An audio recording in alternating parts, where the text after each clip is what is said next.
Hello, Senator. My name is Madeline Lombard, and I'm speaking on behalf of a growing group of kids in Western Massachusetts who are worried about climate change, how it harms the poor, other species, and our chances for a successful life.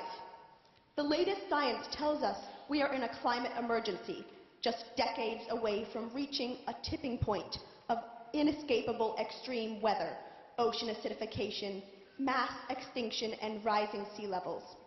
Climate change threatens our very existence, and we are frightened. We thank you for supporting science, opposing fossil fuel stooges like Scott Pruitt, and being a local leader for a livable planet. Given the Trump administration and a Republican Congress, what can we hope for? Are you finding any unexpected allies?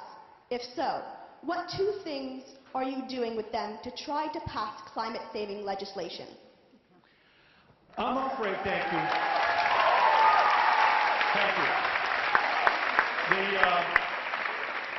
How many of you are all together? Can you raise your hands? The green generation, okay, down here, looking for this revolution to take place. Thank you all for coming out here.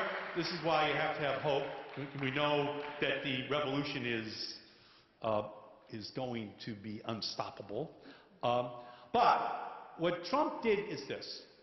He named the CEO of ExxonMobil as Secretary of State. Why did I not vote for him? Because inside of Russia, right now, ExxonMobil controls an area the size of Wyoming for drilling. Can I say that again? ExxonMobil now controls inside of Russia an area the size of Wyoming for drilling. He is now the Secretary of State. I said to him in the confirmation hearing, will you recuse yourself from any matter dealing with ExxonMobil as it relates to Russia? He said no. He said no. They then named Rick Perry, governor of Texas, as the head of the Department of Energy, who is a climate skeptic, meaning maybe it's happening, I'm just not sure as to the extent to which it is happening.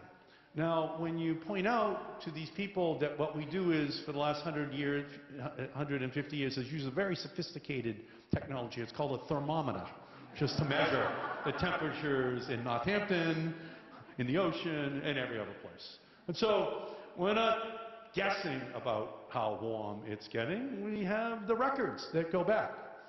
And then, the Attorney General of Oklahoma as the head of the EPA. And so what he's really done is name a big oil all-star team at state, at energy, and at the EPA. And it's kind of, unfortunately, going to become climate denial central. And what we're going to have to do at the state level, 30 states have renewable electricity standards. We're going to have to fight to make them stronger and bigger.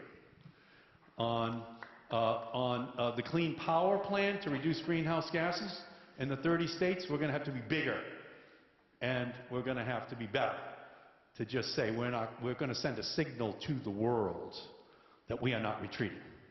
And we don't care what Donald Trump and his climate deniers are saying from Texas or Oklahoma. We're going to keep moving. And on fuel economy standards, we're going to be battling them in court, and we're going to be battling them every day in Congress to make sure that those fuel economy standards, because we need the technological revolution that President Kennedy was talking about back in 1961. We can do it. We are a technological giant. Our Achilles heel is fossil fuels. Our weakness is oil.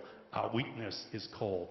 Our strength is unleashing your generation to solve these problems. So I give you my solemn pledge that our job here is just to pass the baton on to you, so that this country has been made better and we're the leader, and that then you can take it on to the next generation. But if we don't solve the problem, then all of the other problems are going to be footnotes in history.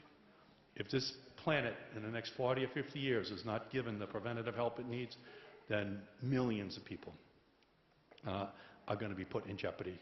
Unfortunately, in the poorest, the most vulnerable parts of the planet as well. So that's our job, and thank you for being the leaders that you are, and thank you for being here tonight. Thank you. Yes, ma'am.